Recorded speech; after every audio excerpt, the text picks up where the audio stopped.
طہارت کے بیان میں وضو کے متعلق عرض کیا گیا تھا کہ وضو کے 4 فرض ہیں اور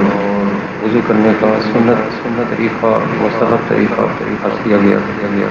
مختصر چونکہ وقت ہوتا ہے اور بڑی تیزی سے گزر رہا ہے، کوشش یہ ہے کہ اس مختصر وقت میں نماز کی تمام شرائط اور فرائض اور کچھ واجبات انشاءاللہ تعالی عرض کر دیے جائیں۔ لہذا آپ کی توجہ اس طرف بھی مبذول کرانا مقصود ہے کہ یہ جو مسائل بیان کیے جا رہے ہیں طہارت کے، شرائط نماز کے اور فرائض، تو کم سے کم ہم سب کی یہ ذمہ داری ہے کہ جو کتابیں ہمارے علماء نے، فقہ نے اس موضوع پہ لکھی ہیں، نوجوانوں کو، ہمارے بچوں کو، ہمیں بھی چاہیے کہ ان کتابوں کو پڑھیں، بالخصوص بہار شریعت جس میں پورا ایک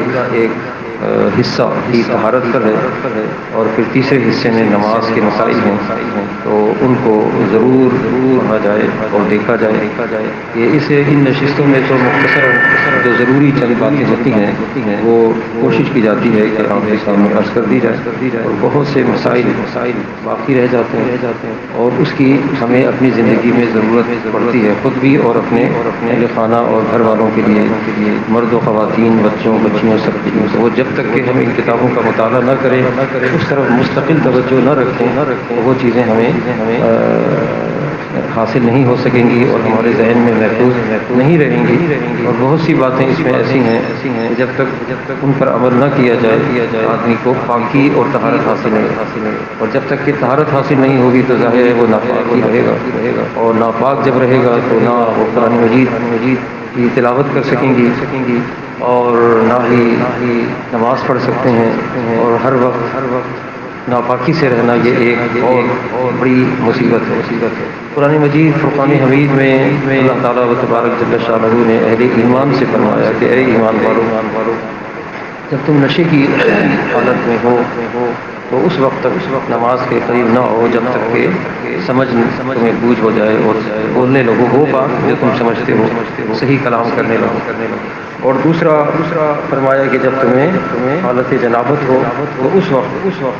بھی نماز کی حالت میں نماز کی طرف نہ ہو جب تک کہ تم غسل نہ کرو، پاکی اور طہارت نہ حاصل کرو۔ یا پھر تیسرا سفر کی حالت میں فرمایا ہے کہ سفر میں ہو اور تمہیں پانی میسر نہ ہو تو اس وقت پھر تیمم کرو۔ یہ قرآن مجید نے ذکر فرمایا سورہ نساء۔ تو غسل جو ہے بعض صورتوں میں فرض ہو جاتا ہے، جنوب کی جسے حالت کہتے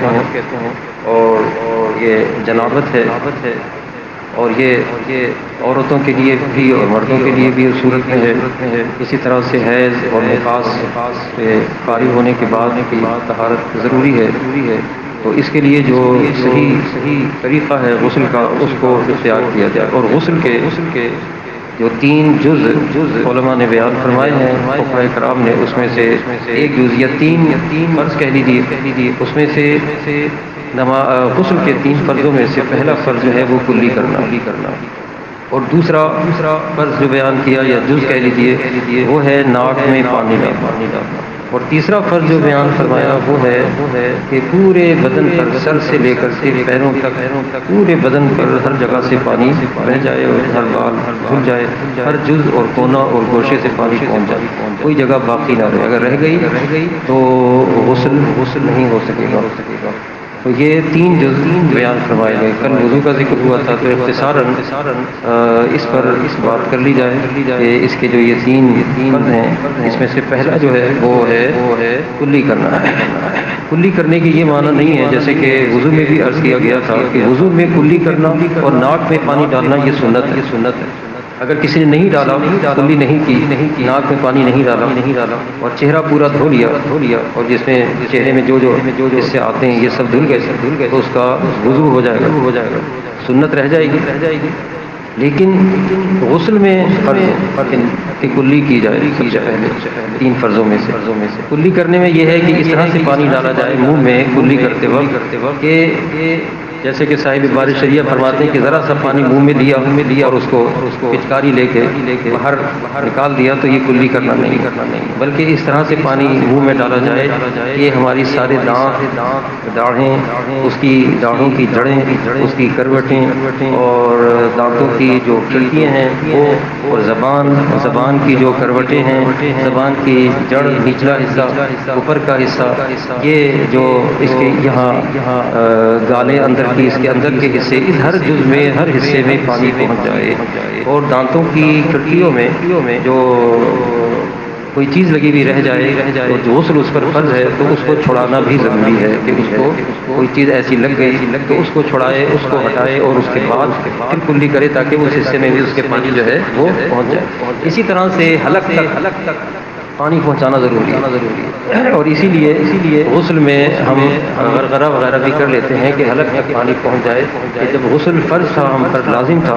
اور صرف کلی کر لی تو بعض اوقات کلی کر لی اچھی طرح سے صحیح، لیکن یہاں تک پانی نہیں پہنچا تو پھر حلق کے اس حصے تک تو غسل ہمارا درست اور صحیح نہیں ہوگا۔ اسی طرح سے بعض لوگ دانت میں مسالہ وغیرہ لگاتے ہیں جو اس کو مضبوط کرنے کے لیے، اور یا تار وغیرہ سے جوڑ دیا جاتا تھا، تو اس صورت میں تو فقہ نے لکھا کہ اگر اس مثالے کی وجہ سے جس سے دانت کو جوڑا گیا ہے کہ وہ اپنی جگہ لگا رہے، اور تار سے جو باندھا جاتا تھا پہلے تو وہ بھی اگر بندھا ہوا ہے لیکن کیونکہ وہ مستقل اس پہ لگا ہوا ہے تو وہ معاف ہے کہ اس کی وجہ سے اگر پانی اس حصے میں نہیں پہنچا۔ اسی طرح سے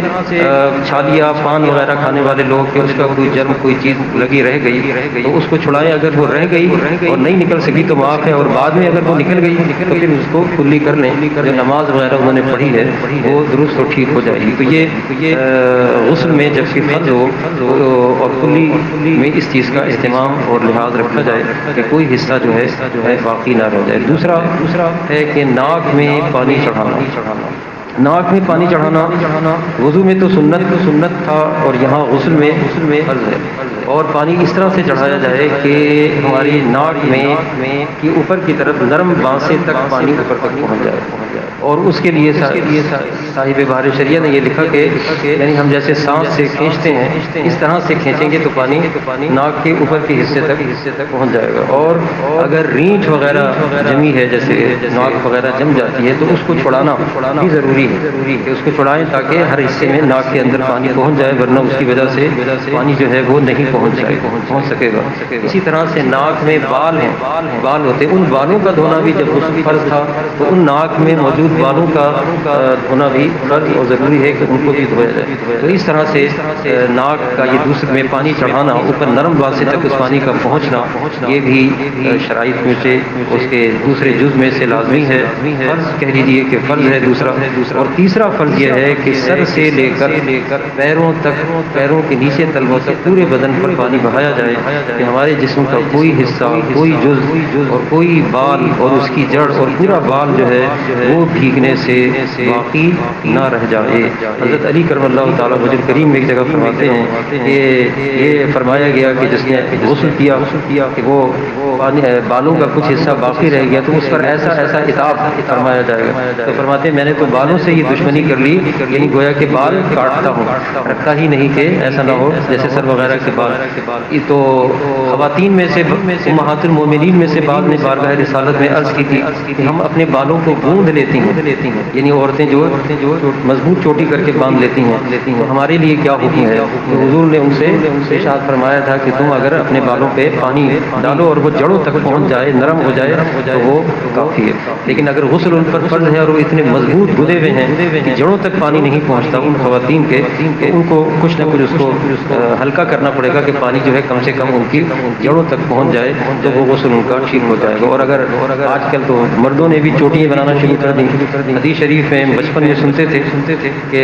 آخر زمانے میں ایک ایسا وقت آئے گا کہ مرد بھی چوٹیاں بنائیں گے اور عورتوں کی طرح بال رکھیں گے، تو بڑی کم چھوٹی عمر میں اس زمانے میں یعنی ابھی کچھ ہمارے سامنے کی بات ہے کہ ہم سوچتے تھے کہ ایسا تو ممکن ہی نہیں ہے، یہ کیسے ہو سکتا ہے؟ تو علماء کہتے تھے کہ جو حدیث میں آیا ہے یہ ہو کے رہے گا، جو حضور نے فرمایا ہے یہ ہو کے رہے گا، اور واقعی آج ہم دیکھتے ہیں نوجوانوں کو، بوڑھے لوگوں کو دیکھا ایسی عادت ہے کہ انہوں نے بال رکھے۔